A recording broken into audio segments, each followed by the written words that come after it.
रंजना कमरे में बैठी रो रही थी।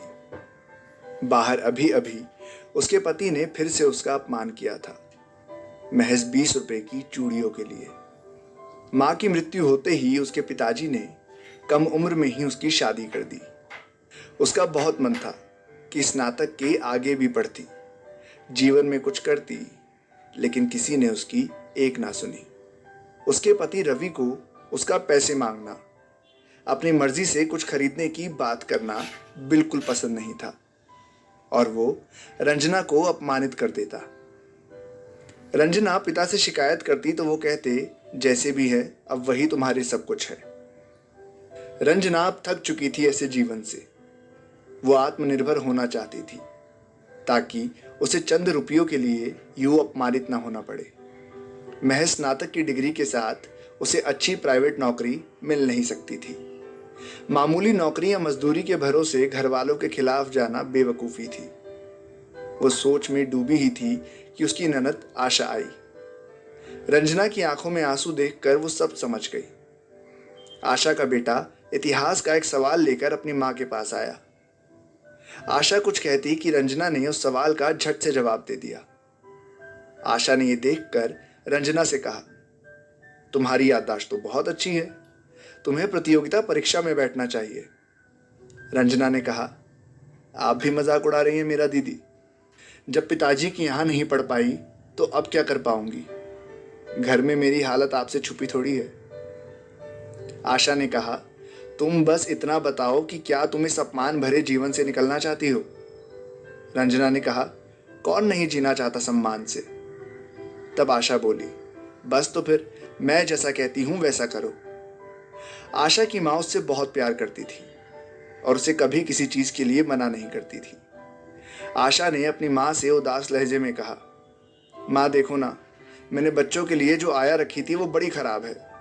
बच्चों का ठीक से ध्यान नहीं रखती और दूसरी आया मिल नहीं रही। लगता है मुझे अपनी नौकरी छोड़नी ही पड़ेगी। आशा की माँ ने कहा, अरे बेटा नौकरी क्यों छोड़ेगी, कोई रास्ता निकाल। आशा ने कहा, माँ एक रास्ता तो है लेकिन शायद ऐसा संभव नहीं। उसकी माँ ने कहा, तू बता तो क्या है, सोचते हैं मिलकर। आशा बोली, अगर रंजना कुछ दिन मेरे घर आ जाया करे सुबह से शाम तक के लिए तो मेरी समस्या खत्म हो जाएगी।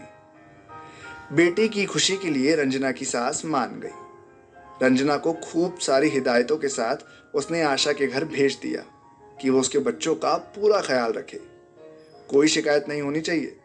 घर पहुंचते ही आशा ने अपने पति को सारी बात बताई। दोनों ने मिलकर रंजना का नामांकन ऑनलाइन कक्षा में करवा दिया और किताबें वगैरह लाकर एक कमरे में उसके पढ़ने की सारी व्यवस्था कर दी।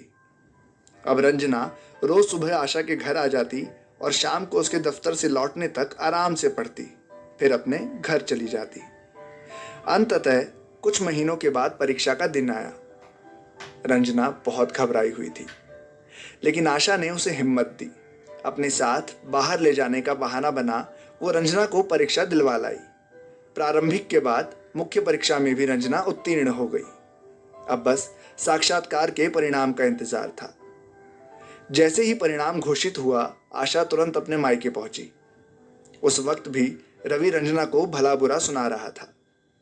आशा ने कहा, बस करो, बहुत हुआ। अब अगर तुमने इसे सताया ना तो सीधे जेल जाओगे, क्योंकि तुम एक प्रशासनिक अधिकारी से बात कर रहे हो। और परीक्षा का परिणाम सबके आगे रख दिया। आशा की माँ और भाई दोनों हैरान रह गए। उसकी माँ ने कहा, आशा तूने इसका साथ देकर ठीक नहीं किया। तब आशा ने कहा, क्यों माँ, खुद की बेटी का नौकरी छोड़ना तुम्हें मंजूर नहीं ताकि वो किसी पर निर्भर ना हो, लेकिन छोटी छोटी इच्छाओं के लिए बहू का अपमान मंजूर है तुम्हें। जब तुम लोग सीधी तरह से नहीं समझे तो मैं और क्या करती। अब रंजना भी आत्मनिर्भर है, उसे इस घर के सहारे की और तुम्हारे बेटे के नाम की कोई जरूरत नहीं। रंजना की आंखों से खुशी के आंसू बह चले। उसने आशा के गले लगकर कहा, दीदी कौन कहता है कि स्त्री स्त्री की दुश्मन होती है। आप ना होती तो मैं कभी सम्मान भरा जीवन जी ही नहीं पाती। आशा ने कहा, तुम्हें काबिलियत थी रंजना, इसलिए आज तुम यहाँ हो। मैंने तो बस अपने इंसान होने का फर्ज निभाया है। अब चलो तुम यहाँ से, क्योंकि यहाँ मुझे बहू और पत्नी की कोई आवश्यकता नहीं दिखती। रंजना आशा का हाथ थामकर चल पड़ी। अपने नए जीवन की ओर, जो पूरे सम्मान के साथ उसके स्वागत में खड़ा था।